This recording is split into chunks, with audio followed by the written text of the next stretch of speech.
हात धुन्छौ र साबुन पानीले धुन्छु नि कति बेला धुन्छौ र छिनछिनमै धुन्छु नि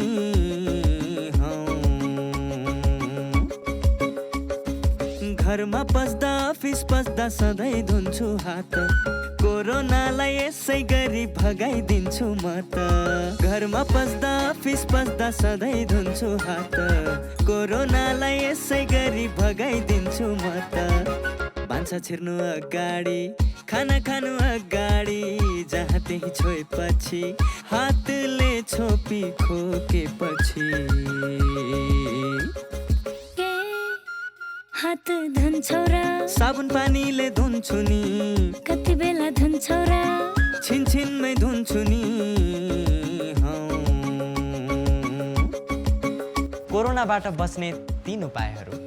व्यक्ति बीच 2 मिटर टाढा बस्ने, घरबाट बाहिर निस्कँदा मास्क लगाउने र बेला बेलामा साबुन पानीले मिच्ची 20 सेकेन्डसम्म हात धुने। कोरोनाबाट आफू पनि बचाउँ र अरूलाई पनि बचाउँ।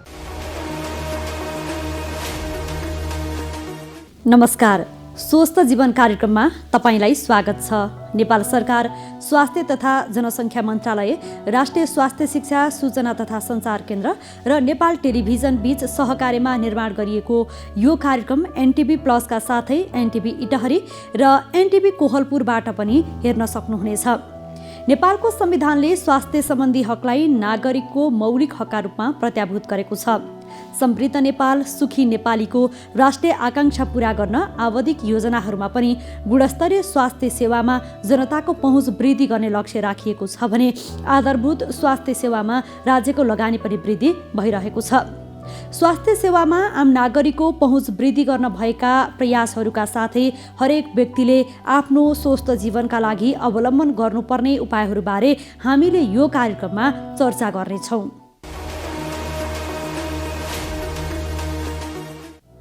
सरकारले फागुन 2 देखि 8 गतेसम्म दोस्रो प्राथमिकतामा परेका व्यक्तिलाई खोप लगाउने र उनीहरूलाई जिल्लाबाटै खोप प्रदान गर्ने तयारी गरेको छ।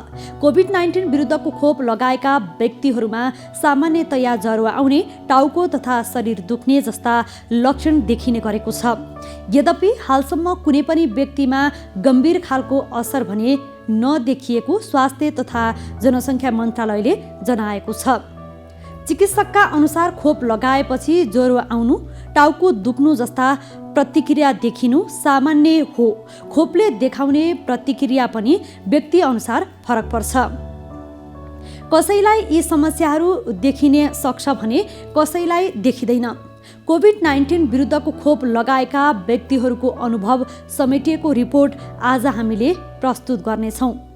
मृगौलाले काम गर्न छाडेर उपचारका लागि अस्पतालमा आउनेहरूमा निष्क्रिय जीवनशैली बिताउने मानिस धेरै छन्। आधुनिक जीवनशैली, खानपान, व्यस्तता, तनाव आदिका कारण मृगौला फेल हुनेहरूको सङ्ख्या बढ्दैछ।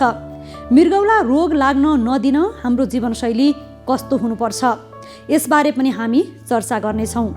स्वस्थ जीवनशैलीका लागि ध्यान दिनुपर्ने कुराहरूबारे एकजना विशेषज्ञको सुझाव पनि प्रस्तुत गर्नेछौँ। सुरुमा यो विशेष रिपोर्ट।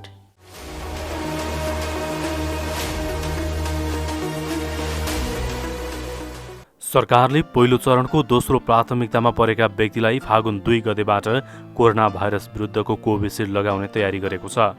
मन्त्रालयले फागुन 2 गतेबाट 8 गतेसम्म दोस्रो प्राथमिकतामा परेका व्यक्तिहरूलाई खोप लगाइने र उनीहरूलाई जिल्लाबाटै खोप प्रदान गर्ने जनाएको छ। पहिलो प्राथमिकतामा परेका व्यक्तिबाट बचेको खोप मन्त्रालयले दोस्रो प्राथमिकतामा परेका 3 लाख व्यक्तिलाई लगाउने जनाएको छ। खोप अस्पताल र स्वास्थ्य संस्थाहरूबाट लगाइनेछ।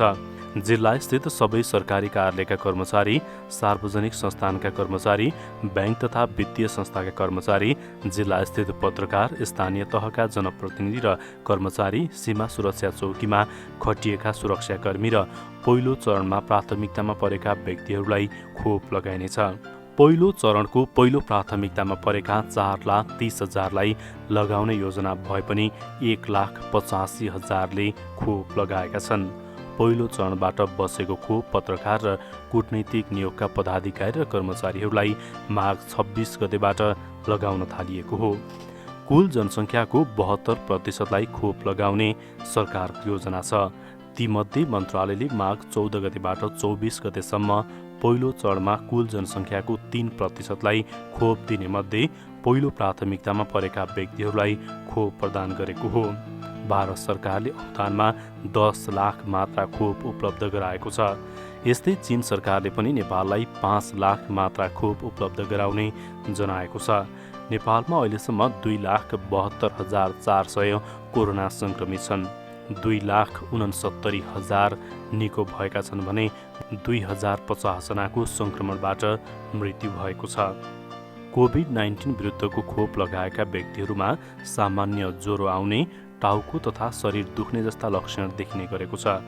यद्यपि हालसम्म कुनै पनि व्यक्तिमा गम्भीर खालको असर भने नदेखिएको मन्त्रालयले जनाएको छ। चिकित्सकहरूको अनुसार खोप लगाएपछि ज्वरो आउनु, टाउको दुख्नु जस्ता प्रतिक्रिया देखिनु सामान्य हो। तर खोप लगाएपछि एलर्जी हुनु, वान्ता हुनु, श्वास प्रश्वासमा कठिनाइ हुनु भने गम्भीर खालको असर हुने चिकित्सकहरूको भनाइ छ। खोपले देखाउने प्रतिक्रिया पनि व्यक्तिअनुसार फरक पर्दछ। मित्रहरूले र चिनेका सिनियर डक्टरले लाउँदा जाति भन्नुभयो, अनिखेरि लाउन आएको। यहाँ आउन साथै म धेरै पुरानो पत्रकार परेँ, नयाँ साथीहरूले मद्दत गर्नु हो, छिटो भयो र पुरानो हुँदाखेरि पनि गौरव लाग्यो अहिले चाहिँ। अब आफूले लगाउनु भयो होइन, अब अन्य सर्वसाधारणहरूको लागि चाहिँ यहाँले के भन्नुहुन्छ त? मैले त खोप लाउँदाखेरि जाति भन्छु हो, मैले लगाइसकेँ, त्यसले गर्दाखेरि त धनै पनि भनि नै भएँ मैले होइन।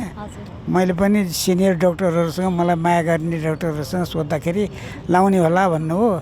अनिखेरि नाति छ एउटा डक्टर बेलायतमा पढिरह, उसलाई सोधेर लाउने होला भन्यो, अनिखेरि लगाएको।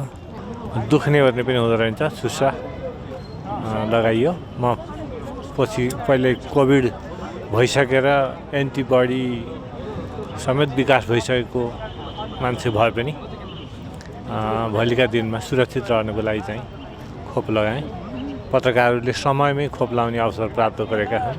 म सबै साथीहरूलाई चाहिँ खोप लगाउन सल्लाह दिन चाहन्छु र सरकारलाई पनि खोपको व्यवस्था गर्न छिटै गर्न सकेकोमा म धन्यवाद भन्न चाहन्छु। पत्रकारहरूको लागि भनेर खोप लगाउने व्यवस्था गरेको थियो सरकारले, त्यही अनुसार आज खोप लगाउन आएको हुँ र खोप लगाएर एकछिन रेस्ट गर्नुपर्छ भनेर बस्नु भनेपछि यहाँ बसिराखेको छु। अब कोरोना नै पहिलोपटक खोप लगाएको पहिलोपटक हुँदै हो होइन, के हुन्छ थाहा छैन, अहिलेसम्म रियाक्सन खासै देखेको छैन भर्खरै लगाएको भएर।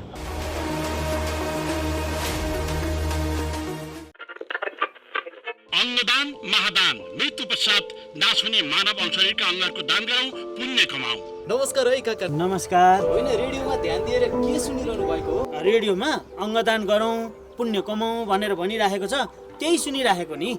अङ्गदान भनेको के हो? यो अङ्गदान पनि गर्न मिल्छ र? ल सुन्नुहोस् काका, हाम्रो शरीर मृत्यु पश्चात नाश भएर जान्छ। नाश भएर जाने शरीरका विभिन्न भाग जस्तै छाला, कलेजो, आँखा, मुटु लगायतका अङ्गदान गरेर अन्य व्यक्तिको शरीरमा राख्न सकिन्छ। कुनै व्यक्ति वर्षौँदेखि मृगौलाको रोगी, अन्धोपनको समस्याबाट पीडित भएका छन्, त्यस्ता समस्याबाट ग्रसित भएका बिरामीहरूले नयाँ जीवन पाउँछन्। काका, अङ्गदान गर्न मिल्ने रहेछ। यस्तो कार्यमा त हामी पनि आजैदेखि लागिहाल्नुपर्छ। ओहो, आजैदेखि यो कार्यमा लागिहालौँ। ल काका, म घरतिर लागेँ है। कहाँ घरतिर लाग्ने?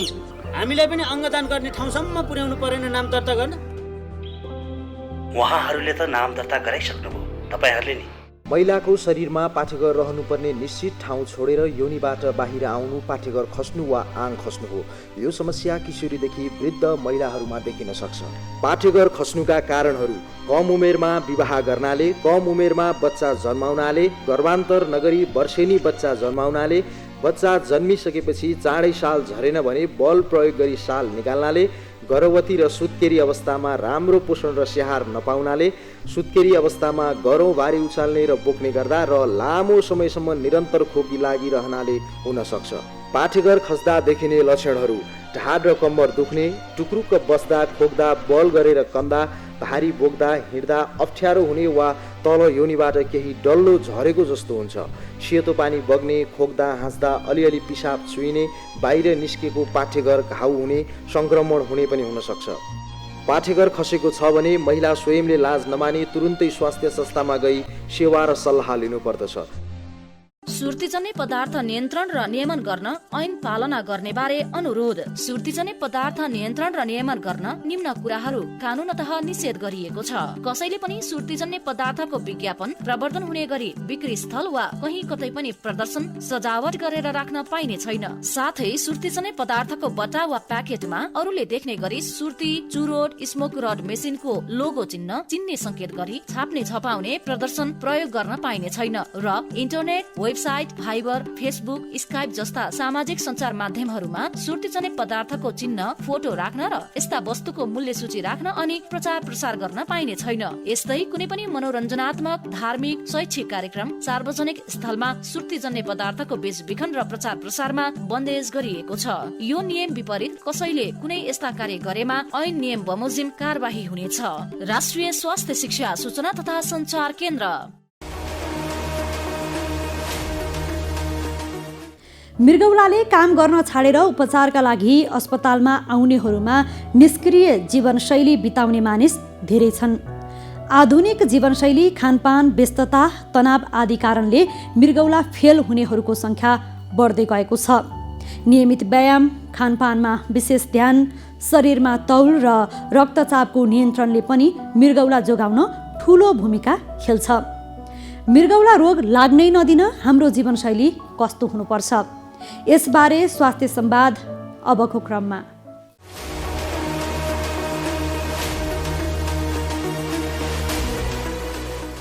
विश्व स्वास्थ्य सङ्गठनका अनुसार विश्वभर 10% मानिस मृगौला सम्बन्धी समस्याबाट पीडित छन्। आधुनिक जीवनशैली, खानपान, व्यस्तता, तनाव आदि कारणले मृगौला फेल हुनेहरूको सङ्ख्या बढ्दैछ।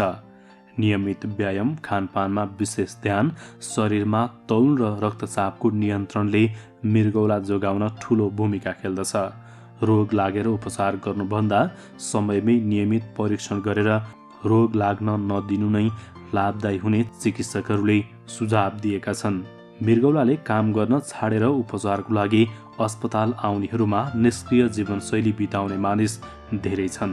विलासीपूर्ण जीवन जिउने र सुविधाभोगी जीवनशैलीले मोटोपनासँगै मृगौलाको समस्या बढ्दै गएकोले मोटोपन घटाउन नियमित व्यायाम गर्न चिकित्सकहरूले सुझाव दिएका छन्। मधुमेह र उच्च रक्तचाप भएका, धूम्रपानको आदत भएका, 50 वर्ष उमेर नागिसकेका, मृगौलाको अन्य समस्या भएका व्यक्तिहरूलाई रोगको खतरा बढी हुने भएकोले नियमित रूपमा परीक्षण गर्नु अत्यावश्यक छ। मृगौला रोग लाग्नै नदिन हाम्रो जीवनशैली कस्तो हुनुपर्छ, यसैबारे मृगौला रोग विशेषज्ञ डाक्टर सुबोध कुमार पाण्डेसँग हामीले संवाद गरेका छौँ। Kidney failure chronic renal failure नै हुन्छन्, एक्युट हुन्छन्, क्रोनिक रेनल फेलियर हुन्छन् र अहिले देशमा एकदम तीव्र गतिले बढ्ने चिज यो हो। नयाँमा अब हाम्रो देशमा अहिले लगभग पुरै जनसङ्ख्याको लगभग 10%मा कुनै न कुनै किडनीको मृगौलाको समस्या देखिन्छ र अहिले हाम्रो देशमा लगभग 30,000देखि 40,000को बिचमा खालि किडनी फेलियरको पेसेन्ट देखिन्छन्। प्रत्येक वर्ष 3,000देखि 4,000को रेसियोमा बढिरहेछन् र यो हो हाम्रो किडनीमा। अब किडनीमा रोगहरू त धेरै छ, सैकडौँ छ। त्यसमा मेनली ठुलो चिज मान्छे अब त्यसमा अवेरनेस भनेको या अब जानकार हुन लागेछन् भने फेलियरमा र अरू रोगहरू हुन्छन्। बच्चाहरूमा हुने नेफ्रोटिक सिन्ड्रोम हुन्छ, एसएलई हुन्छ, इम्युनिटी चेन्ज डिजिजहरू हुन्छ, धेरै समस्याहरू धेरै चिज हुन्छ। तर टाइममा चेक गर्यो भने यसलाई कन्ट्रोल गर्न सकिन्छ। यसमा प्रिकसन इज बेटर देन क्योरवाला प्योर यसमा लागु हुन्छ, त्यो चिज हो। त्यही कारणले किडनीको धेरै रोगीहरू त छन्, मेन फेलियर नै हो। चिसो मौसममा चाहिँ कस्तो बिरामीहरू बढी मात्रामा आउने गर्नुहुन्छ? चिसोमा जस्तो जनरल पेसेन्टहरूमा त जस्तो सिओपिडीकोहरू, बाथ रोगकोहरू होइन, यिनीहरू बढी आउँछन् होइन।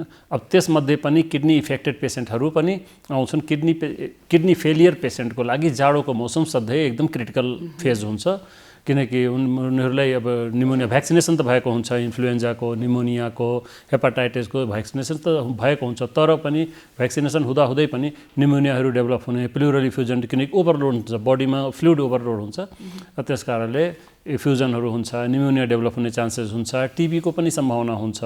त चेस्टमा किडनी पेसेन्टलाई चेस्ट नै सबभन्दा मेन बिगार्ने भनेको जाडो भनेको किडनी पेसेन्टको लागि एउटा एकदम खतरनाक हो। फेरि जाडो सिद्धेपछि फेरि त्यही बेलामै एकदम फ्रेस हुन थाल्छन्। तर यो जाडोमा एभरेज 20% केसहरूमा प्रब्लम, दम फुल्ने, सुत्न नसक्ने, यस्तो ठाडो सुत्न सक्दैनन्, यो सब समस्या धेरै नै देखिन्छ। किनकि चिसो मौसममा गाह्रो हुने भयो, एकदम गाह्रो, चिसोबाट चाहिँ बस्न आवश्यक, बच्नै पर्छ। त्यही कारणले हामी जाडो सुरु हुनुभन्दा पहिले नै काउन्सिलिङ गर्न थाल्छौँ कि बस जाडो बचाउनुहोस्, राम्रोसँग लुगा लगाउनुहोस्, बाहिर धेरै ननिस्किनुहोस्, निस्क्यो भने मास्क लगाएर मात्रै निस्किने। किनकि त्यो एकचोटि छिर्यो भने उसको 10 देखि 15 दिनको पुरा पिरियड, हुन त त्यस्तो छैन कि रिस्की हुन्छ कि होइन, ज्यानै जान्छ, तर 10-15 दिन सिरियस हुनसक्छ। बाहिर चिसो हावा भित्र पस्यो भने त्यसैले असर गर्ने भयो, एकदम असर गर्छ। किडनी फेलियर भएको लङ टर्मसँग औषधि खाइरहने होइन, अनि किडनी फेलियर भएर तत्काल मृत्यु हुने अवस्था हुन्छ कि हुँदैन? हुन्छ, त्यो हुन्छ। अब जस्तो सबभन्दा पहिला बुझ्नु पर्यो कि किडनी हो के होइन, किडनी हो के। किडनी भने हाम्रो एउटा बिन सेट 2टा अर्गन हो जुन हाम्रो यहाँ कोखामा हुन्छ। त्यो लगभग 9 देखि 11 सेन्टिमिटरको हुन्छ होइन। त्यसमा मिलियन्स अफ नेफ्रोनबाट बनेको एउटा अङ्ग हो जसको काम हुन्छ हाम्रो शरीरको पानी, नुन, इलेक्ट्रोलाइट्स तपाईँको र अरू केही चिज निकाल्ने, केही चिज प्रोड्युस्ड गर्ने, हार्मोन प्रोड्युस्ड गर्ने। जस्तो भिटामिन D3, जस्तो कसैको किडनी फेलियर भयो तँले क्याल्सियम खाइराख्नुपर्छ, भिटामिन D3 खाइकन कि त्यो मेन्टेन गर्ने, त्यो हार्मोन बनाउने भनेको किडनीले नै हो। जस्तो रगत कम हुन थाल्छ, एरिथ्रोपोइटिन भन्ने हार्मोन किडनीले नै बनाउँछ। आफै खराब भयो त कहाँबाट बनाउँछ? त्यसपछि रगत जति ट्रान्सफ्युज गरेर फाइदा हुँदैन, किनकि त्यो त फुटेको गाग्रोमा पानी हाले जस्तै भएछ, यता हाल्यो उता निस्किहाल्छ, आफै बनाउनु पर्यो। त इलेक्ट्रोलाइट ब्यालेन्स, तपाईँको बिपी मेन्टेनेन्स, किडनी फेल भयो बिपी मेन्टेनेन्स हुँदैन होइन, धेरै बिपी हाई जान्छ। इलेक्ट्रोलाइट, सोडियम, पोटेसियम इम्ब्यालेन्स हुन्छ, पोटेसियम हाईतिर जान्छ। धेरै फ्लुइड निकाल्यो या ओभरलोड भयो त सोडियम लोतिर जान थाल्छ। त यो सबै चिज हो। त मेन हो किडनी भने हाम्रो एकदम भाइटल अर्गन हो बडीको, किनकि सबको इन्ड पोइन्ट हो त्यो हाम्रो पुरै शरीरको। लङ्स जस्तो हाम्रो हार्ट भयो, हार्टको काम हो पम्प गर्ने, लिभरको काम हो तपाईँको सबै चिज ब्यालेन्स गरेर अगाडि पठाउने, र लास्टमा जति टक्सिक चिज छ त्यो छानेर किडनीले लिने चिज आफूले बडीले दिने हो, र जुन टक्सिकहरू एक्स्ट्रा एक्सेस छ त्यसलाई बाहिर फालिदिने हो। त किडनीमा सबभन्दा मेन चिज ठुलो अब यसमा समस्या आएपछि के हुन्छ, हाम्रो बडीको कुनै पनि पार्ट बच्दैन, सबमा इफेक्ट हुन्छ, किनकि यसले हार्मोन्सहरू रेगुलेट गर्छ। जब आफू बिग्रेपछि त पुरै बडीमा अब जस्तो रोगहरू त धेरै, अब सिम्पली मान्छे जनरल उसमा, र अब सिम्टम्सहरू बुझ्नु पऱ्यो। सिम्टम्सहरू के हुन्छ? अब सिम्टम्समा सबभन्दा पहिला जस्तो मान्नुहोस् कसैको छिनछिनमा पिसाब लाग्न थाल्यो, भोक लाग्न थालेन, बान्ता हुने जस्तो भयो, अलि खुट्टाहरूमा स्वेलिङ हुन थाल्यो, कुनै काममा मतलब एकाग्र हुन सकेन होइन, कन्सन्ट्रेसन लस हुन्छ, छाला चिलाउने हुन्छ, अलि कलर चेन्ज हुन थाल्छ। अब यो बुझ्नलाई यो जनरली मान्छे हेर्न सक्दैन, तर हामी अब यत्रो वर्ष हेर्दा अनुहार हेरेर पनि हामी थाहा पाउँछौँ किडनीमा समस्या छ होइन। त त्यो चिज हुन्छ, र जागरुकता नै सबभन्दा ठुलो चिज हो। यो किडनीमा समस्या चाहिँ के कारणले आउँछ त? किडनीमा समस्या तपाईँको सबभन्दा मेन हाम्रो उसमा या वर्ल्ड वाइड पनि सबभन्दा मेन रोल हुन्छ प्रेसर र सुगर, सबभन्दा मेन। त्यसपछि तपाईँको ग्लोमेरुलर डिजिजहरू, आफ्नो इन्टर्नल डिजिजहरू हुन्छ, र एनाल्जेसिक नेफ्रोप्याथी भन्छ, एनाल्जेसिक्सहरू जस्तो कसैले पेन किलरहरू खाइरहेछ रेगुलर, बाथको रोगीहरू, त्यस्तो तेस्रो पोजिसनमा त्यो आउँछ। जनरली हाम्रो जस्तो यो क्याटेगराइज गरेको जस्तो मानुस 40-45% जति लगभग प्रेसर सुगर 37 देखि 45 को आसपास पर्सेन्टमा प्रेसर सुगरले नै हुन्छ। तपाईँको लगभग 23 देखि 27% मा तपाईँको एनाल्जेसिक नेफ्रोप्याथी, ग्लोमेरुलर डिजिज, त्यसपछि अब 7 to 10% लगभग इन्फेक्सियस डिजिजहरू, सडन इन्फेक्सनहरू कुनै लागेको हुन्छ। अब सडन इन्फेक्सन लागेर एक्युटमा जान्छ, एक्युटमा टाइममा ट्रिटमेन्ट भएन भने फेरि त्यो एओसीमा जान्छ, फेरि त्यो अझै राम्रोसँग क्योर भएन भने त कोरोनरी फेलियरमा जान्छ। त कारणहरू तपाईँको पिसाबको इन्फेक्सन लाग्यो त्यसबाट पनि हुन्छ। अब जस्तो तपाईँको प्रोस्टेट, कसैको बुढो मान्छे छन् प्रोस्टेट बढेको छ त अब्स्ट्रक्टिभ नेफ्रोप्याथी हुन्छ होइन, त्यो पिसाब रोकेर बिस्तारै किडनी फेलियर हुन्छ, पथरीले पनि हुन्छ, इन्फेक्सनले हुन्छ, चोटपटक लाग्यो भने पनि हुनसक्छ। र यो तपाईँको जस्तो अब जेनेटिकल डिजिजहरू छ भने, फ्यामिली हिस्ट्री छ भने ऊ पनि रिस्कमा हुन्छ जहिले पनि।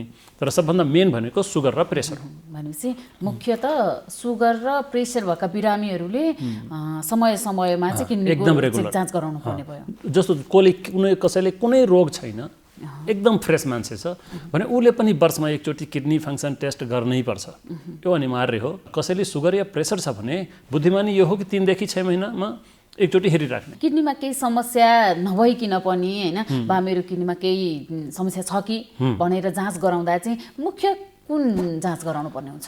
सबभन्दा पहिला फर्स्ट त युरिन हो। हजुर, युरिनमा तपाईँको फर्स्ट स्टेपमै अल्बुमिनहरू देखिन्छ, अल्बुमिन प्रोटिन गएको देखिन्छ होइन, सुरुवाती दौरमै देखिन्छ। त्यही कारणले युरिन कसैले जस्तो युरिन गराउँछन् गाउँतिरको मान्छेहरूको लागि म भन्छु होइन, कि अब सहरको मान्छे अलिक पढे लेखेको हुन्छन्, अलिकता जागरुक हुन्छन्, हेर्छन्, थाहा हुन्छ के चिज हो। तर गाउँको मान्छेहरू पिसाब चेक गराउँछन्, त्यही ल्याबको मान्छेले तपाईँको पिसाब ठिक छ भनिदिएको हुन्छन्, तर त्यसमा के चिज निस्किरहेछ त्यसको आइडिया त उनीहरू हुँदैन। एकचोटि कुनै स्पेसलिस्ट राम्रो डाक्टरलाई यसको अर्थ के हो, यसमा के देखेछ के देखेको छैन, कुन चिज देख्यो भने यसको के अर्थ हो भने त्यो बुझ्नुपर्ने हुन्छ। र त्यहाँ 1+ या ट्रेस भन्ने ट्रेसबाट सुरु हुन्छ, या 1+, 2+, 3+, अब जसको 3, 4+ आयो भने त्यो त धेरै खतरनाक स्टेज पुगिसक्यो होइन। भनेपछि पिसाबबाटै थाहा हुन्छ कि उसलाई मृगौलाको समस्या छ भन्ने। फर्स्ट स्टेप मृगौलामा समस्या भयो। त्यसपछि अब फेलियर फङ्सन धेरै चिज हुन्छ। अब त्यसमा सबभन्दा मेन हो urea creatinine, sodium potassium, uric acid, albumin, protein, धेरै चिज। अब जस्तो रोग अनुसार बाँकी जाँचहरू हुन्छ। अब जस्तो मानिस कसैले नेफ्रोटिक सिन्ड्रोम भएको छ त उसको पिसाबमा बढी एल्बुमिन युरिया 1+, 2+, 3+, 4+ आउँछ। त्यसपछि एसिआर पिसिआर भन्ने जाँच हुन्छ, त्यसमा एकदम हाई लेभलमा आउँछ। 24 आवर युरिन प्रोटिन हुन्छ, त्यसमा हाई लेभलमा देखिन्छ। र त्यसपछि यो चिज भयो भने फेरि कोलेस्ट्रोल एकदम हाई हुन्छ, त त्यसमा कोलेस्ट्रोल गर्न जरुरी हुन्छ। किडनी फेलियरमा पनि कोलेस्ट्रोलको लेभल हेर्न जरुरी हुन्छ। जस्तो बच्चाहरूमा पनि कोलेस्ट्रोल लेभल 450, 400 पनि पुगेको देखिन्छ। र एल्बुमिन युरिया एकदम धेरै 3000, 4000, 6000, 8000, 10000। मेरो एउटा बिरामी थियो 18000 थियो उसको प्रोटिन युरिया 24 घण्टामा, उसको लगभग 10 वर्ष लाग्यो। यो किडनीका बिरामीहरूलाई चाहिँ होइन दीर्घकालीन रूपमा औषधि खानै पर्ने हुन्छ कि के हुन्छ त? यो दुई टाइपमा कस्तो हुन्छ कि तपाईँको जस्तो एक्युट रेनल फेलियर भयो। एक्युट रेनल फेलियर कुनै सडन कजले गएर हुन्छ। जस्तो कुनै इन्फेक्सन लाग्यो, सडन सिभियर इन्फेक्सन लाग्यो, मल्टी अर्गन फेलियरमा जान थाल्छ, त्यो एक्युट रेनल फेलियर हो। चोटपटक लागेर पनि हुनसक्छ। डायरिया धेरै भइदियो, तपाईँको डिहाइड्रेसन हुन थाल्यो भने किडनी काम गर्न पाएन, त्यस कारणले भएको हुन्छ। यस्तो केस जस्तो मैले डायरियाबाट कसैको एक्युट रेनल फेलियरमा गयो भने क्रियाटिन हाई देखिन्छ, तर हुनसक्छ त्यसमा केही गर्नु पर्दैन, खालि फ्लुइड ब्यालेन्स मिलाइदिने हो। जुन किडनी पाएन, छानेन, क्रियाटिन युरिया हाई भयो, फ्लुइड कति दिनुपर्छ, फेरि एकैचोटि धेरै दिँदाखेरि लङ्स इन्भल्भमेन्ट हुनसक्छ र सुनिन सक्छ, धेरै स्वेलिङ आउन सक्छ। त्यही कारणले ब्यालेन्स मिलाएर आउटपुट इनपुटको ब्यालेन्स गरेर खालि फ्लुइड, केही औषधि नै चाहिँदैन, फ्लुइड मात्रै दिएर पनि क्लियर गर्न सकिन्छ। तर इन्फेक्सन लागेछ भने त एन्टिबायोटिक्सहरू दिनु पर्यो होइन। एन्टिबायोटिक्समा पनि चुज गर्नुपर्छ कुन एन्टिबायोटिक्स कति डोजैले दिन मिल्छ, त्यो डोजहरू मिलाउनुपर्छ होइन। तर यो 80% रिभर्सिबल हुन्छ र म्याक्सिमम पेसेन्टमा 80%मा पुरै सन्चो हुन्छन्, कुनै औषधि पनि खानु पर्दैन, पुरै एकदम जस्तो पहिला थिए त्यस्तै।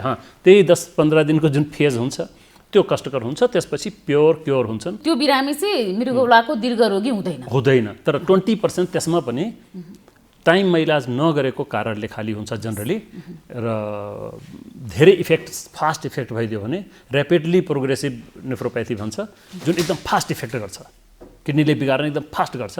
ऱ्यापिडली प्रोग्रेसिभ जुन हुन्छ त्योले खेल अलिकता बिगारिदिन सक्छ। 20%मा हुन्छ लगभग त्यो 20%मा मान्छे एओसी एक्युट अन क्रोनिकमा जान्छन्। सुरुको केही दिनसम्म हामी एक्युट अन क्रोनिकमा राख्छौँ।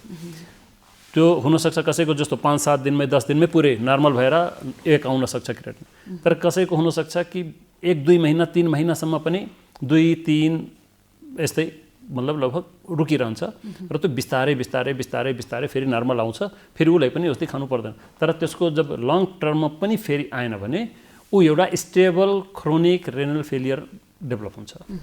अब यो एक्युटको भयो, क्रोनिकमा के छ, कुनै सिम्टम हुँदैन, कुनै सिम्टमै हुँदैन होइन। बढी डेन्जर भनेको क्रोनिक किनकि सिम्पटम हुँदैन। जस्तो एक्युटमा यही फाइदा हो कि एक्युट के हुन्छ अचानक हुन्छ, मान्छे सिरियस हुन्छ, सिरियस भएपछि हस्पिटल जानै पर्यो, हस्पिटल गएपछि इलाज हुन्छ। जब सिम्पटम आउँछ तब धेरै नै खेल बिग्रिसकेको हुन्छ। लगभग मानुस् कि 90% तपाईँको गएपछि बल्ल सिम्पटम, कसैको त 4, 5, 6 वर्षपछि बल्ल सिम्पटम आउने स्टेजमा पुग्छन्। हुन त फेल 6 वर्षदेखि भइरहेछ, तर यस्तो पनि हुन्छ कसैको 2 वर्ष 3 वर्षपछि। धेरै मान्छे कति हुन्छन् हस्पिटलमा आउँछन्, कतिचोटि यस्तो भेटेछन् यङ एजकोहरू, यो हाइपरटेन्सिभ क्राइसिसको पेसेन्टहरू एकदम सिभियर, अब जस्तो म कहाँ आएको 270/150 सम्म बिपी पुगेको आएछन् होइन, र जनरली 200 क्रस गरेको कति आउँछन् होइन। त्यसमा के छ उनीहरूले थाहा छैन, आइडिया छैन, केही पनि थाहा छैन कि मेरो किडनीमा केही छ, एकदम फर्स्ट क्लास छन्, हिँडेर आएछन्, अर्को चिज पेट दुखेछ या चक्कर आएछ यस्तो केही लिएर आउँछन्। चेक गर्दाखेरि क्रिएटिनिन 20, 22, 28 सम्म पनि पुगेको भेटेछन् र उसले आइडिया हुँदैन। सुगर प्रेसरका बिरामीहरूको क्रिएटिनिन चाहिँ कति हुनुपर्छ? होइन, क्रिएटिनिन त सबैको हेर्नु, सबैको 0.8 देखि 1.2 को बिचमै हुनु पर्यो, यो हो बेस्ट। तर अब प्यारामिटर्स हुन्छ छुट्टै छुट्टै, कहीँ 1.4 सम्म पनि नर्मल मानिन्छ, कहीँ त्यो मेन चाहिँ किडनी फेलियर भनेको यो प्यारामिटर पनि 1.2 कि 1.4 यो भन्यो होइन, GFR भन्छ, ग्लोमेरुलर फिल्ट्रेसन रेट। यो हो मेन तपाईँको किडनी फङ्सन कस्तो छ भनेर GFR भन्ने हुन्छ। र अब जस्तो किडनीको 5 वटा स्टेज हुन्छ, फेरि फेल भएपछि 1, 2, 3, 4, 5 होइन, 5 स्टेज हुन्छ। अब लास्ट स्टेज भने तपाईँको 5 भयो होइन, त्यसको GFR लेस देन 15 पुगेको हुन्छ, चाहियो 125 भन्दा माथि होइन। अब जस्तो क्याटेगराइज छ, फेरि 1, 2, 3 मा फेरि A र B हुन्छ होइन। तपाईँको मतलब जस्तो 90 भन्दा माथि मान्नुहोस् कि 1 पर्यो, 90 देखि 60 भन्दा 2 पर्यो, 60 देखि फेरि 45 सम्म 3 को A पर्यो, फेरि B पर्यो 30 सम्म, त्यसपछि 30 पछि यता 4 पर्यो होइन, त्यसपछि लास्ट 15 पर्यो। त्यो हिसाबले यो लेस देन 15 GFR छ भने युनिट डायलिसिसको क्याटेगोरी हो, तर पनि औषधिबाट पनि हुन्छ, त्यो कन्डिसन हेरेर हुन्छ। 5औं अवस्थामा पुगिसकेपछि चाहिँ डायलिसिसको इन्डिकेसन हो। जस्तो फर्स्ट स्टेजमा केही गर्नै पर्दैन, फर्स्ट स्टेजमा हेर्ने हो कि के इम्ब्यालेन्स भएको छ, खानपिन रहनसहन त्यो ब्यालेन्स मात्रै गर्ने हो। सेकेन्ड स्टेज पुगेपछि कुनै के चिजले अब यो अलिकता तलमाथि गर्यो, त्यो कारणलाई मेटाउनु पर्यो। थर्ड स्टेजसम्म पुग्दा तपाईँको के हुन्छ, कुन कुन डिजिज छ जुन इफेक्ट गर्यो त्यो डिजिजलाई मेन्टेन गर्नुपर्ने। फोर्थ स्टेजमा पनि डायलिसिस पर्दैन, त्यसमा पनि काजलाई मेन्टेन गर्ने हो, हामी ब्यालेन्स गर्ने हो, तर ready for dialysis. Fourth stage पुगेपछि अब डायलिसिसको तयारी गर्ने। फिफ्थ स्टेज पुगेपछि डायलिसिस हो, तर फिफ्थ स्टेज सबै पुगेको सबै जरुरी छैन डायलिसिस गर्नै पर्छ। त्यहाँ पनि कन्डिसन हेरेर फेरि औषधिबाट कति छन्, मेरै बिरामी छन् 5 वर्ष पहिला डायलिसिस गर्न आएको, आजसम्म डायलिसिस गरेर छैन, औषधिले पनि हुन्छ। डायलिसिस गर्न सुरु गरिसकेपछि चाहिँ कति कति समयमा अनिवार्य रूपमा डायलिसिस गर्ने पर्ने हुन्छ? अब त्यो के हुन्छ, तपाईँको प्रोडक्सन रेसियो कस्तो छ, युरिया क्रिएटिनिन र बाँकी इम्ब्यालेन्सहरू कस्तो मेन्टेन भइरहेछ त्यसमै डिपेन्ड गर्छ। र त्यो हुन्छ तपाईँको युरिया क्रिएटिनिन प्रोडक्सन रेसियो जे छ होइन, एउटा हेर्नुपर्छ। URR भन्ने हुन्छ, डायलिसिस गरेपछि URR हुन्छ होइन, युरिया डिटेक्सन रेसियो हुन्छ। KT/V भन्ने एउटा फर्मुला हुन्छ, त्यसमा राखिन्छ कि त्यसमा कति हुन्छ, 1.2 भन्दा माथि आउनु पर्यो। अब हुन्छ कि त्यो खानपिनले पनि गर्दा बिगार्न सक्छन्, तर कसको कति रेसियोमा बढ्यो त कोहीको हप्तामा 1 चोटि गर्दा पनि पुग्छ, कसैको हप्तामा 2 चोटि गर्नुपर्छ, कसैको हप्तामा 3 चोटि गर्नुपर्छ। तर जेनरल कन्सेप्ट के हो कि सबैको डायलिसिस हप्तामा 2 देखि 3 चोटि हो होइन। हाम्रो मतलब एउटा बेसिक दिमागमा माइन्डसेट के हुन्छ कि हामी 3 to 5 को बिचमा पोस्ट डायलिसिस मेन्टेन गरौँ। यो हाम्रो देशमा एकदम पर्फेक्ट यो गरौँ भन्ने त्यो त्यस्तो हुँदैन केही, किनकि हाम्रो बिरामीहरू कस्तो हुन्छ, हस्पिटल धेरै आउनु चाहँदैन, उनीहरू काम चलोस् भने त्यतिसम्मको बनाइदिने भन्ने हुन्छ होइन। किनकि डायलिसिस गर्न आइरहेको बिरामी नै 12, 13, 14 क्रिएटिनिनमा आउँछन्, कोही 8 मा आउँछन्, कोही 12 मा आउँछन्। त अब जस्तो मान्नुहोस् कसैको 1 हप्तामा 6, 7, 8 पुगिरहेछ भने त्यो हप्तामा 1 चोटि गर्दा पनि पुग्छ। कसैको मान्नुहोस् कि 1 हप्तामा तपाईँको 3 दिनमा 7, 8, 9, 10 पुगिरहेछ भने हप्तामा 2 चोटि त मिनिमम गर्नै पर्यो। कसैको 2-3 कन्डिसन अनुसार फरक हुने भयो। अहिले त यो कोभिडको समय पनि छ, योभन्दा अगाडि त झन् बिचमा भनौँ न लकडाउन भयो होइन, धेरै अप्ठ्यारो अवस्था पनि भयो होइन।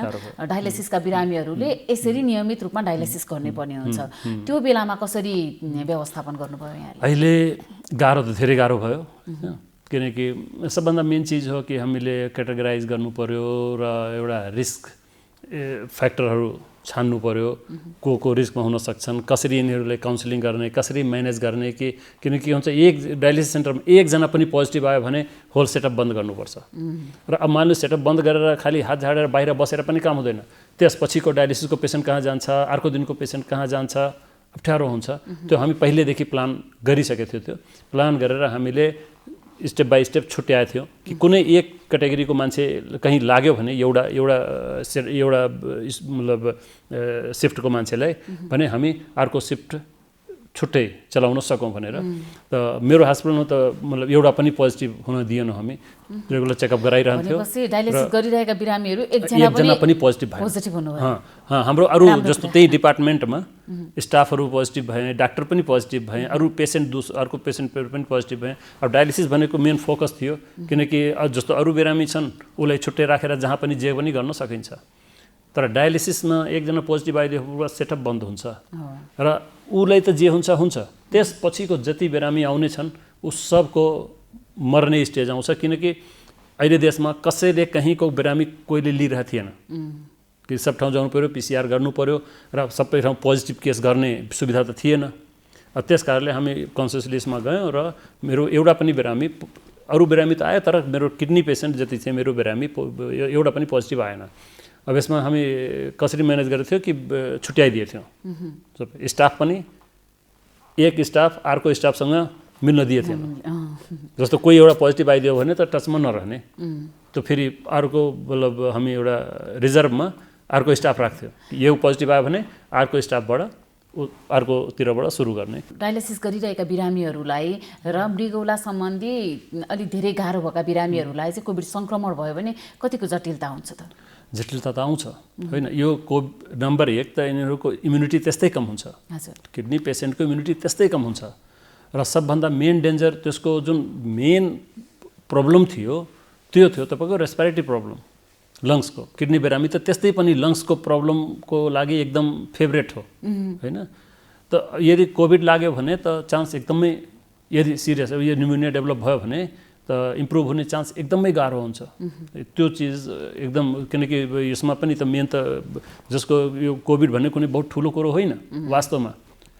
टिभी दुनियाँको जति अहिले इन्फेक्सियस डिजिज छ नि सबभन्दा कम डेथ रेसियो यसको छ। मोर्टालिटी कति छ? छैन। तर यो फास्ट सर्छ। यो हो त यसको प्रब्लम। दीर्घ रोगीहरूलाई असर पनि गर्ने भयो। एकदम असर गर्छ र फेलियर यो कोरोना लागेपछि पनि 25%मा यो मल्टी अर्गन फेलियरमा जान थाल्यो नि, त्यसमा पनि यो एक्युट रेनल फेलियर नभए मतलब किडनी फेलियर नभएको नर्मल बिरामीहरू पनि किडनी फेलियर भयो। सुरुमा धेरै देखा छन्।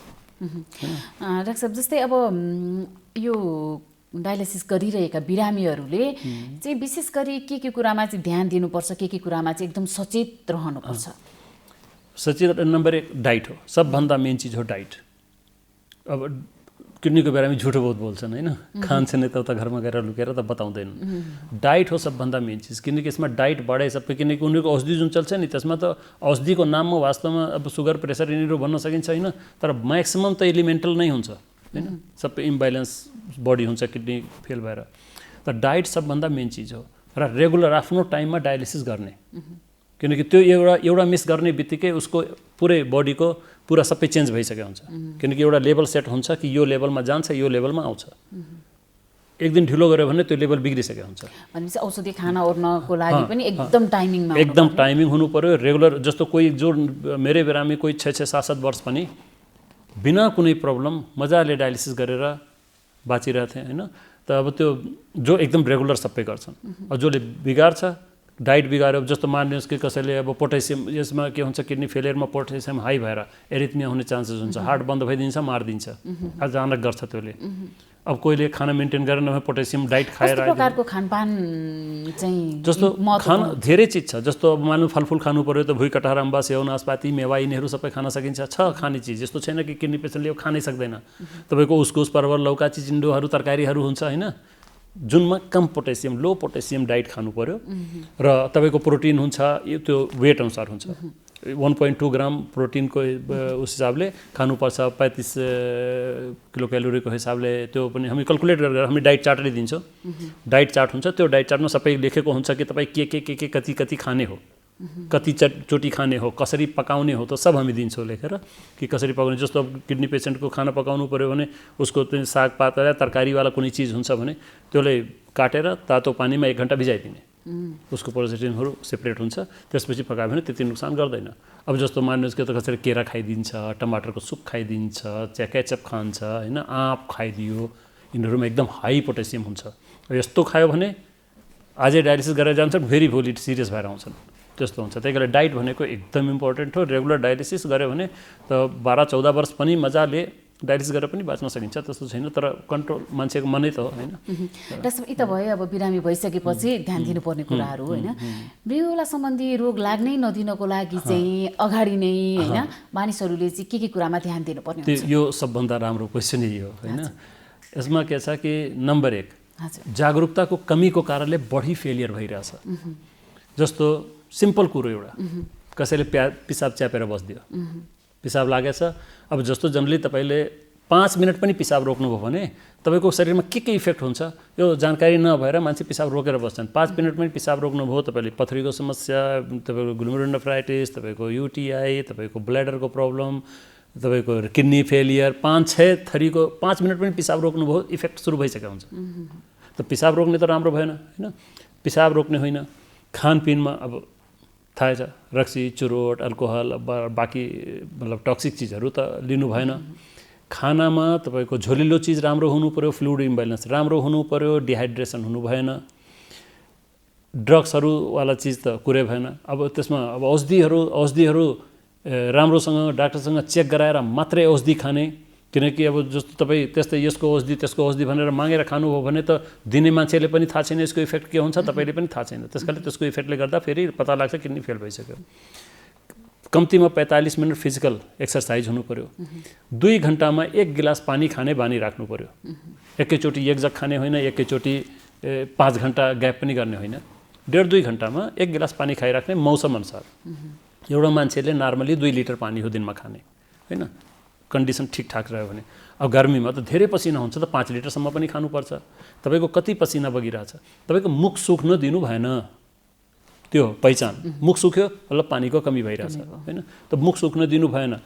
हाइड्रेसन राम्रो मेन्टेन गर्ने, फिजिकल एक्सर्साइज गर्ने, टाइममा खाना खाने र टाइममा सुत्ने र टाइममा उठ्ने, प्लस जुन एन्जाइटीवाला काम हुन्छ या स्ट्रेस, धेरै स्ट्रेस भयो भने त्यसको इफेक्ट पनि हुन्छ। र प्लस किडनी जुन सुगर प्रेसरको रोगीहरू छन् या जोडको यो दुखाइसुखाइको औषधि खाइरहेको हुन्छन्, यिनीहरूको मेन फोकस पहिला हुनु पऱ्यो कि मेरो यो सुगर र प्रेसर एउटा नर्मलको नजिक राख्नु पऱ्यो। त्यो राख्यो भने किडनी हेल्दी रहन्छ, किनकि यसैले हो सबभन्दा पहिला इफेक्ट गर्ने किडनीमा। त सबभन्दा मेन यही फिजिकल एक्सर्साइज कम्तीमा 45 मिनट, 2-2 घन्टामा पानी खाइराख्ने। अब चिन्ने कसरी त तपाईँको कसैको के हुन्छ नि, जस्तो कसैको पिसाब बढी भयो, सुगर छ त सुगरमा बढी पिसाब हुन्छ। अब पिसाब बढी भयो भने कन्फ्युज हुन्छन् मान्छे कि यो पिसाब बढी यसै कारणले। तर किडनी फेल भएपछि जनरल मान्छेको कन्सेप्ट के हो, सोच्छन् कि पिसाब बन्द हुन्छ, स्वेलिङ हुन्छ, पिसाब हुँदैन। तर यसको उल्टो पनि हुन्छ, अनयुजुअल एक्सेसिभ युरिन आउटपुट भइरहेछ भने त्यो पनि किडनी फेलियर नै हो। याद गर्नु पर्यो त्यसमा पनि यो चिज हो। त अब धेरै पिसाब भयो भने त्यो पनि किडनी फेलियरमै आउँछ। त्यही कारणले टाइममा चेक गराउने, जसको किडनी मतलब सुगर प्रेसर अनकन्ट्रोल्ड छ उसले 3 महिनाभित्र जरुर चेक गराउने, जसले केही पनि छैन उसले पनि वर्षमा एकचोटि गर्ने अनिवार्य हो। डाक्टर साहब, यो नेपालमा मृगौला सम्बन्धी रोगको उपचार पद्धतिहरू चाहिँ कस्तो छ त? अहिले त धेरै राम्रो छ, अहिले धेरै राम्रो। अब ट्रान्सप्लान्ट पनि भइरहेछ, हाम्रो धेरै काठमाडौँमा धेरै सेन्टर छ, टिचिङमा छ होइन। अब टिचिङमा तपाईँको लगभग 200-250 लगभग भइसक्यो। तपाईँको भक्तपुरमा छ होइन, वीरमा छ, अरू प्राइभेट्समा पनि भइरहेछ। त हामी तरक्की त धेरै राम्रो गरेछौँ र सेन्टरहरू पनि अहिले नेपालमा धेरै छ। अहिले हामीसँग लगभग 5,500 हजार मसिन भइसक्यो नेपालमा, र त्यसमा 3,000 भन्दा बढी काठमाडौँमै हो, बाँकी बाहिर हो। र लगभग 3-4 हजार डायलिसिस पेसेन्टको 1,000 को रेसियोमा त खालि काठमाडौँमा छन् होइन। त राम्रै छ। अहिले त धेरै सेन्टरहरू अहिले लगभग 500 भन्दा बढी 550 लगभग ठाउँमा लगभग सुरु भइरहेछ।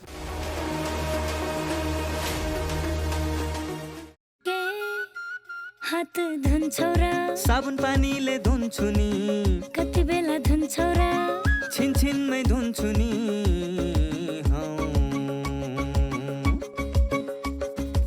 घरमा पस्दा अफिस पस्दा सधैँ धुन्छु हात, कोरोनालाई यसै गरी भगाइदिन्छु म त। घरमा पस्दा अफिस पस्दा सधैँ धुन्छु हात, कोरोनालाई यसै गरी भगाइदिन्छु म त। भान्सा छिर्नु अगाडि, खाना खानु अगाडि, जहाँ त्यही छोएपछि हातले छोपी खोकेपछि।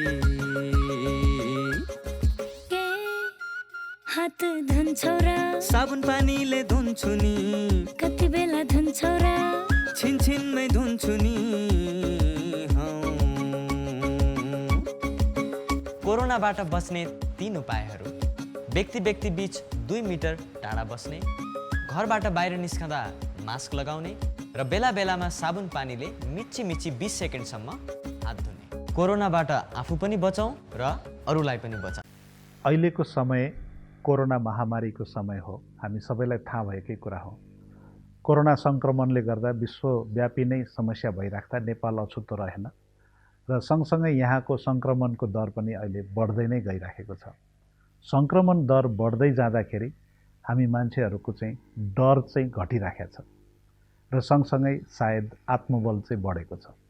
यति भन्दै कतिपय सङ्क्रमित व्यक्तिहरूलाई आइसियुमा राखेर उपचार गर्नुपर्ने तथ्य चाहिँ हामीसँग छ र यो भनेको एकदम नराम्रो चिज हो। तपाईँ हामी जसको भए पनि परिवार कसैलाई सिकिष्ट भएर आइसियुमा राख्नु पर्यो भने अहिलेको समयमा हामीले परिवारले नजिकै बसेर हामीले सेवा पनि गर्न पाइराखेका छैनौँ। यति कठिन समयमा यो कोरोनालाई चाहिँ हामीले डर कम गरेर यसलाई लापरवाही तरिकाले चाहिँ लिन मिल्दैन। भन्नुको मतलब अहिलेको समयमा पनि हामी सजग रहनै पर्छ। यो सर्न सक्ने सम्भावनालाई कम गर्न, रोकथाम गर्नको लागि हामी अनुशासित हुनै पर्छ। त्यो भनेको हामीले मास्क लगाउनै पर्छ। कोही सम्भावित सङ्क्रमित व्यक्ति अगाडि पछाडि छ भन्ने कुरा हेक्का राखेर हामीले आफूले पनि मास्क लगाउनु पर्यो र अरूलाई पनि मास्क लगाउन उत्प्रेरणा गर्नु पर्यो। सँगसँगै अनावश्यक ठाउँहरूलाई छोइछुतो गर्नु पनि भएन।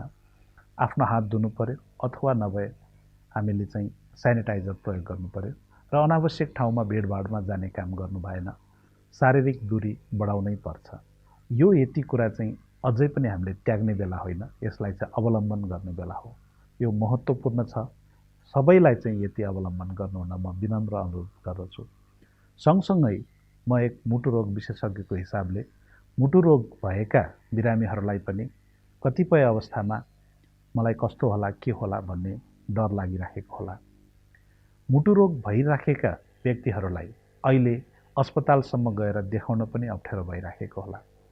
यसमा म यहाँहरूलाई के भन्न चाहन्छु भने यहाँहरूको लक्षण केही नयाँ आएको छ भने कृपया यहाँहरूले आफ्नो चिकित्सकलाई सम्पर्क गर्नुहोस् अथवा अस्पताल आउनुहोस्। यदि लक्षणहरू केही पनि आएको छैन भने आफूले खाइराखेको नियमित औषधिहरू सेवन गरिराख्नुहोस्।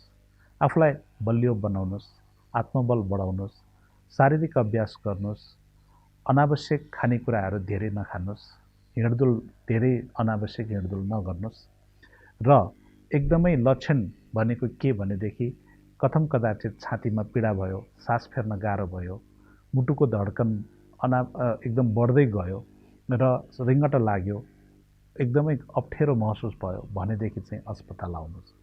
यदि होइन भनेदेखि चाहिँ अहिलेको समयमा पनि हामी नर्मल जस्तै गरेर, साधारण जस्तै गरेर घरमै बसेर पनि आफ्नो उपचार निरन्तर गर्न सक्छौँ र यो निरन्तरता दिने बेलामा कोरोनाबाट हुन सक्ने सङ्क्रमणलाई पनि ध्यान पुर्याउँ र यसकोबाट परै बसेर यसलाई रोकथाम गरौँ।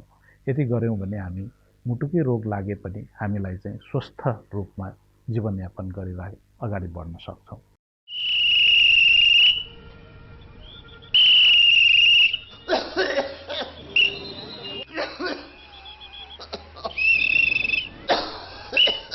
यो मान्छेले यसरी लगातार खोक्न थाल्नुमा कति भयो? धेरै भयो। 2 हप्ताभन्दा बढी लगातार यसरी खोकी लाग्नु त टिबी रोगको लक्षण हो है। टिबी रोग नजिकैको स्वास्थ्य संस्थामा गए खकार चताउनुहोस्, पैसा लाग्दैन। नरो टिबी रोग लाग्यो भने बाँच्दैन। 6 महिनादेखि 8 महिनासम्म नियमित रूपमा नटुटाइकन ओखती खायो भनेदेखि टिबी रोग पुरा निको हुन्छ र बिरामीले ओखती खान थालेपछि यो रोगहरूलाई सर्दा पनि सर्दैन। हो अनि औषधि कतिको महँगो छ नि? फ्री स्वास्थ्य संस्थाहरूमा निःशुल्क पाइन्छ, पैसा तिर्नु पर्दैन। तपाईँ ट्राफिक हो कि डाक्टर हो? कसरी थाहा पाउनु हो? मलाई पनि टिबी रोग लागेको थियो, मैले नियमित रूपमा ओखती सेवन गरेँ, रोग पुरा निको भयो। अहिले हेर्नुहोस् त कस्तो तन्दुरुस्त छु। त्यसो भए यो भाइलाई यतैबाट सिधै लगेर स्वास्थ्य संस्थामा खकार जोन लैजान्छु। कृपया आजदेखि नै क्षयरोग विरुद्धको अभियानमा एकजुट हौं। स्वस्थ जीवनका लागि खानपान, बानी व्यवहार, जीवनशैली आदिमा ध्यान दिनुपर्छ। यदि यी सबै कुराको सही रूपमा पालना भयो भने मात्रै हाम्रो जीवनमा सकारात्मक प्रभाव पर्छ र हामी स्वस्थकर जीवनयापन गर्न सक्छौँ। सफल जीवनको मूल आधार पनि स्वस्थ शरीर नै हो। अव्यवस्थित दिनचर्याले हाम्रो स्वास्थ्यमा प्रतिकूल असर पारिरहेको हुन्छ। स्वस्थ जीवनशैलीका लागि ध्यान दिनुपर्ने कुराहरूबारे एकजना विशेषज्ञको सुझाव अबको क्रममा।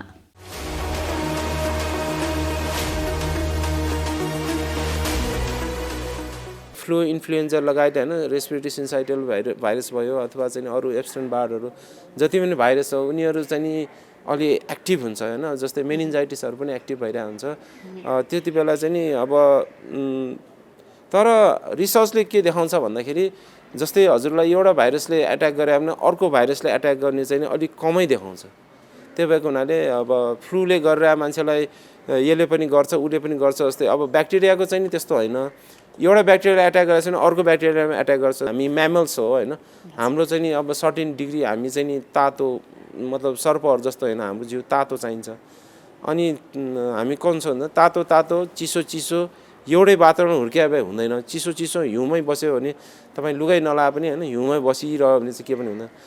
रुममा तातोमा बस्छौँ होइन, किचनमा तातोमा बस्छौँ, फेरि अचानक बाहिर आउँछौँ चिसो बस्छ, एसीमा बस्छौँ फेरि अचानक त्यसो टेम्परेचरको डिफ्रेन्स गर्दाखेरि चाहिँ हाम्रो शरीरले त्यसको चाहिँ अगेन्स्टमा रियाक्सन गर्नेलाई चाहिँ हामीले एलर्जी भन्छौँ होइन। त्यो एलर्जीले गर्दाखेरि हजुरको इम्युनिटी चाहिँ सर्टेनली लसै हुन्छ।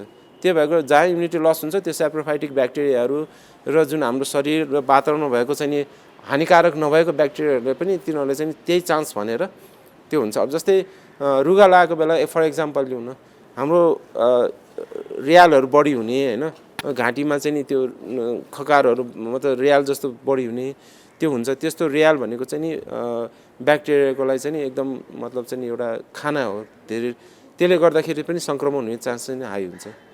र अरू कारणहरू पनि अब थुप्रै, मेन त एलर्जी हुन्छ। अब जस्तै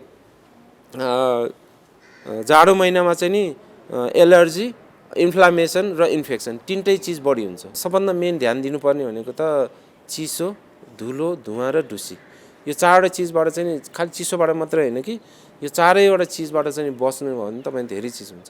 अब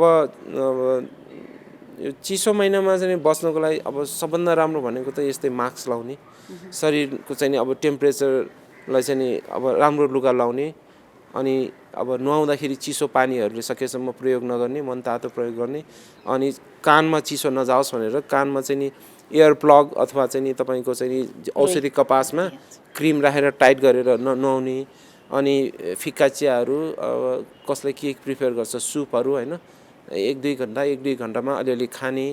अब त्यही हो, वार्म बस्ने, क्रस भेन्टिलेसनमा नबस्ने। अब ओल्ड एज छ भने चाहिँ सकेसम्म चाहिँ न्यानो वातावरणमा बस्ने। अब यस्तो प्रिभेन्टिभ मेजरले गर्दाखेरि चाहिँ नि यो धेरै चिज अब अघि पनि भनिसकेँ, टाइममा चाहिँ भ्याक्सिन लिने होइन, यस्तो चिसोबाट चाहिँ सकेसम्म अभोइड गर्ने नै राम्रो हुन्छ। हुन त चिसो मात्र होइन कि तपाईँको चिसो, धुलो, धुवा र ढुसी यो चारवटा चाहिँ बेसिक चिजबाट चाहिँ त्यो गर्ने। यो चिज चाहिँ तपाईँको जाडो महिनामा त अभियसली होइन ताप्छ, धुवा हुन्छ, अब पानी पर्दैन, धुलो उड्छ, अब त्यही हो। अब चिसो लाग्छ, फङ्गसहरू आउँछ, त्यही भएको हुनाले जाडो महिना चाहिँ अलिक कष्टकरै छ।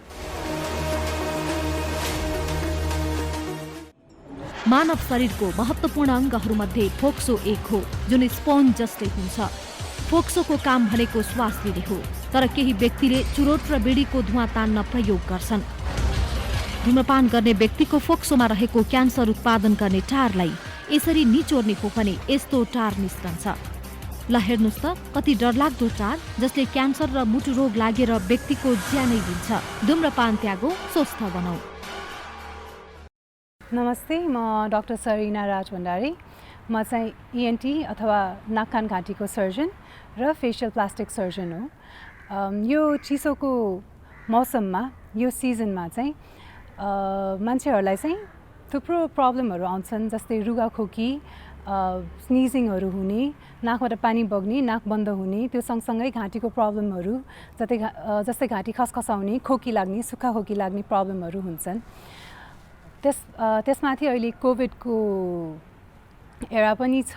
It's a very difficult time.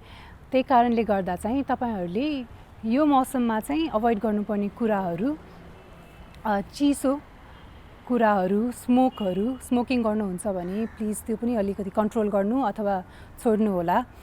अनि खानपानमा पनि चिल्लो, पिरो, अमिलोहरू चाहिँ अलिकति कम गर्नुहोस्, सो द्याट तपाईँको घाँटीको प्रब्लम पनि धेरै नहोस्। अनि मास्क चाहिँ अनिवार्य रूपमा प्लिज लगाउनु होला। त्यो चाहिँ हाम्रो एकदमै सेफ्टी प्रिकसन नै हो। मास्क पनि तपाईँहरूले त्यो कपडाको मास्क र भाल्भको मास्क भन्दा पनि सर्जिकल मास्क लाउनु भयो भने त्यो एकदमै बेटर छ। अनि तपाईँको यो रुगाखोकीको लागि चाहिँ अब मोस्ट मान्छेहरूलाई चाहिँ कोभिड नै हो कि भनेर पनि डर लाग्छन्, बट देन यो चाहिँ सिजन एकदमै कमन हो रुगाखोकीको लागि। त्यही कारणले रुगाखोकी नहोस् भनेर तातो पानीको बाफ लिने, मन तातो पानी खाने, नुन पानीले कुल्ला गर्ने, तिनीहरू पनि गर्न सक्नुहुन्छ। But then please stay safe. हजुरहरूलाई कोभिडकै शङ्का छ, त्यसको ज्वरो आइरहेछ, तपाईँहरूलाई नाकबाट स्मेल आएन, खानाको टेस्ट आएन भने तपाईँलाई कोभिड टेस्ट गर्दा पनि केही फरक पर्दैन। नेगेटिभ आयो भने राम्रै हो, पोजिटिभ आयो भने त्यही अनुसार हामी तपाईँहरूको ट्रिटमेन्ट गर्छौँ। बट देन मान्छेहरूलाई चाहिँ यो कोभिडको टेस्ट गर्ने र भनेर मान्छेहरू चाहिँ धेरै तर्सिन्छन् आजकल।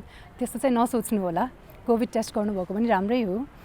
अनि घाँटीको लागि चाहिँ मोस्टली तपाईँको घाँटीमा केही अड्किने त्यस्तो प्रब्लमहरू छ भने सिधै मेडिकलमा गएर एन्टिबायोटिक चाहिँ नलिनु होला है। अब एकपल्ट डक्टरसँग सल्लाह लिएर एलर्जीको कारणले हो कि ग्यास्ट्रिकको कारणले हो कि साँच्चै नै इन्फेक्सन नै हो, त्यो बुझेर मात्र मेडिसिन्स लिनु होला।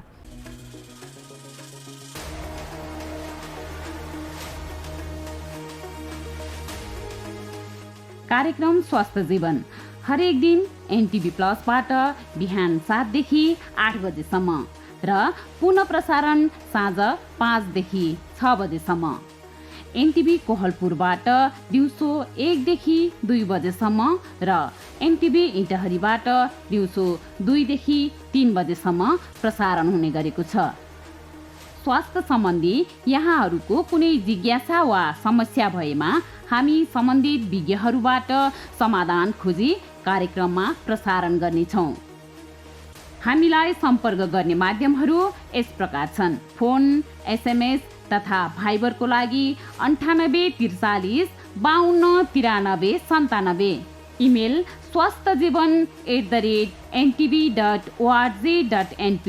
यस कार्यक्रमको बारेमा आफ्नो सल्लाह, सुझाव र प्रतिक्रिया पनि यहाँहरूले यिनै माध्यम मार्फत दिन सक्नुहुनेछ।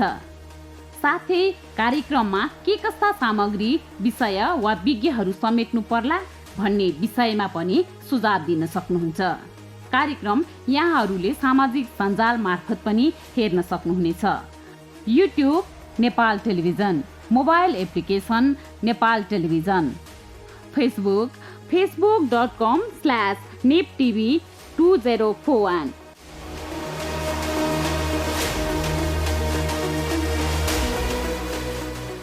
अब भने हामी कार्यक्रमको लगभग अन्तिमतिर आइसकेका छौँ। अहिले नेपालमा पनि कोभिड-19 विरुद्धको खोप अभियान चलिरहेको छ। सरकारले फागुन 2 देखि 8 गतेसम्म दोस्रो प्राथमिकतामा परेका व्यक्तिलाई खोप लगाइने र उनीहरूलाई जिल्लाबाटै खोप प्रदान गर्ने तयारी गरेको छ।